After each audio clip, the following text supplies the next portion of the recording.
Magandang araw sa lahat. So para sa cooking vlog ko ngayon ay magluluto ako ng malambot na pancake. Una ay itong 1/2 kilo o 4 cups na third class flour. Recipe ko ito guys.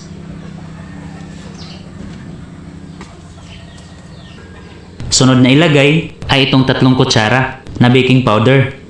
Huwag ninyong punuin masyado ang kutsara.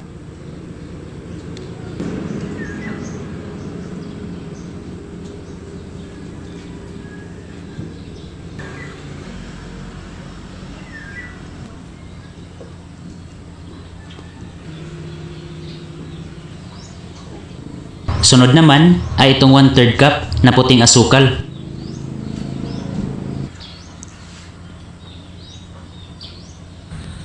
Dito naman sa isa pang lalagyan ay i-separate natin ang egg white sa egg yolk. 3 piraso ang kailangan natin.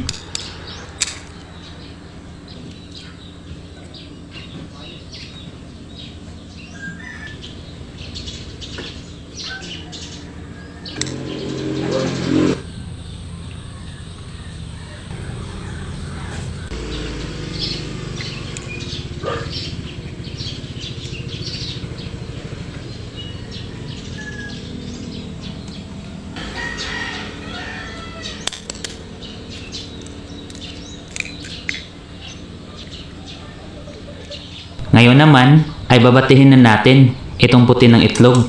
Lalagyan natin ng konting asin. Mas maganda kung mag-double size itong egg white. Pwede namang mano-mano ang pagbati nito.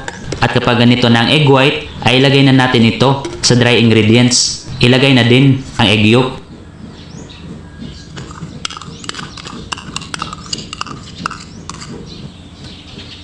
Sunod ay lagyan na natin ng 1 1/2 cup na tubig. Saka haluin ito ng mabuti.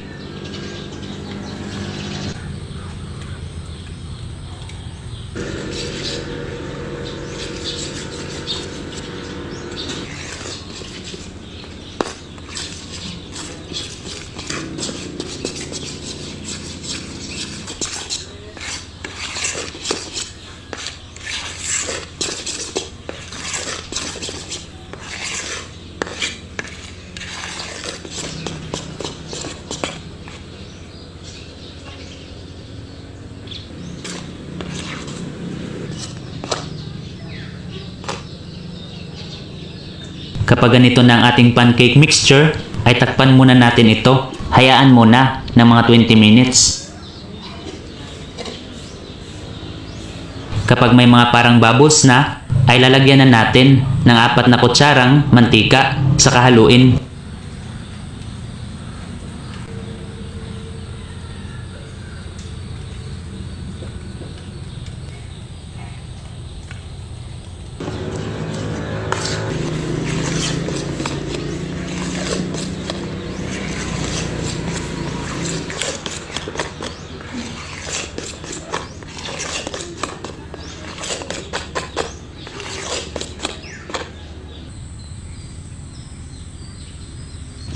Dito na tayo sa pagluluto.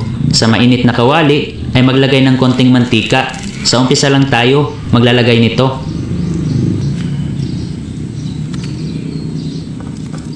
Ilagay na natin itong pancake mixture.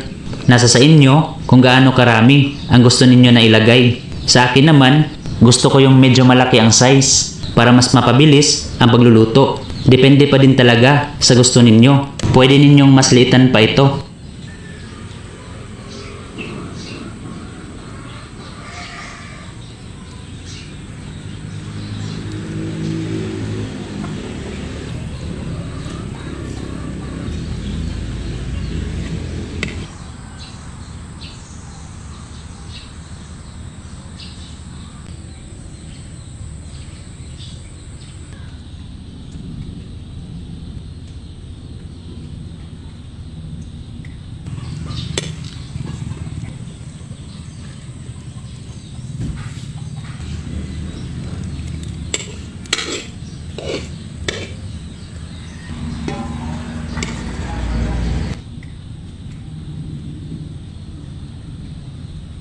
At kapag luto na, kagaya nito, ay ilagay na sa lalagyan. Saka lutuin ang natitirang pancake mixture.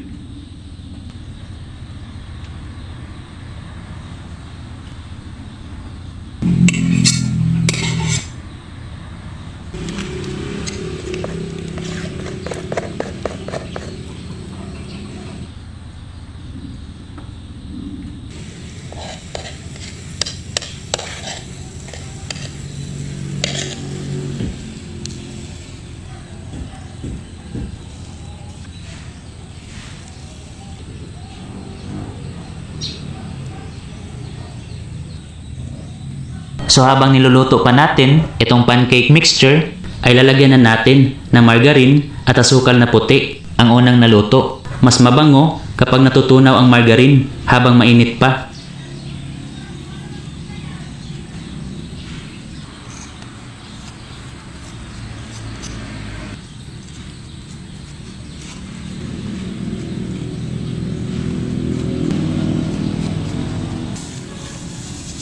Kapag naglalagay na ng asukal, ay huwag na ninyo itong tanggalin sa kanyang plastic. Mas madali kapag ganito ang gagawin.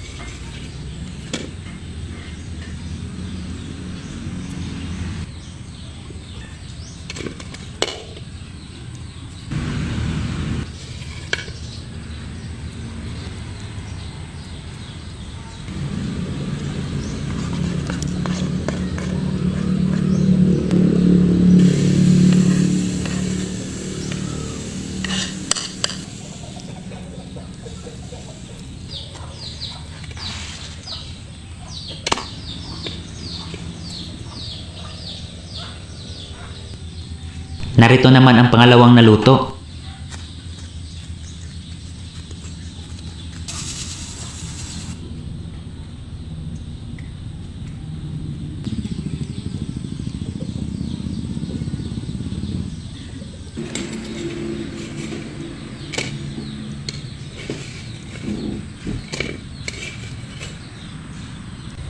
Ayan, so malambot talaga.